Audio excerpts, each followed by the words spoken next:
बच्चों इस क्वेश्चन में charges minus Q and plus Q are located at A and B. ये है ए, ये है बी। ठीक है, minus Q and plus Q are located at A and B.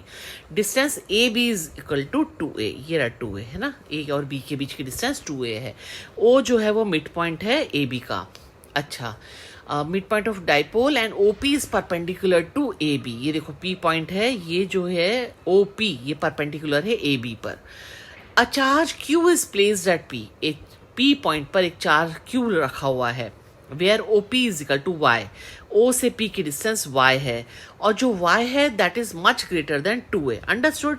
The charge Q experiences an electrostatic force F. Naturally वो electrostatic force experience करेगा due to the electric field of these two charges minus q and plus q. If q is now moved along the equatorial line, अब आप इस q charge को कहाँ move करा रहे हो? along this equatorial line, किस तरफ? towards the dipole। मतलब आप p डैश पॉइंट तक ले आए उसको। ओके, 1/3 रह गई अब डिस्टेंस। पहले y थी, अब y/3 रह गई।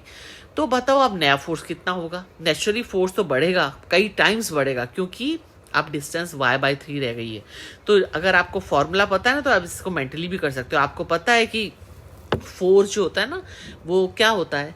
वो इलेक्ट्रिक फील्ड इनटू क्यू होता है ना, और अपॉन y का क्यूब। अब y जब y/3 रह गया, इतना कम रह गया, तो यानी कि 3 का क्यूब हो जाएगा, यानी कि 27 टाइम्स बढ़ जाएगा।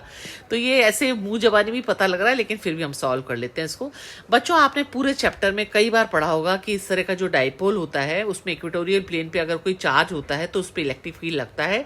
Dipole movement P upon 4πε0 y का क्यूब। ये फॉर्मूला आपको पता है, ठीक है।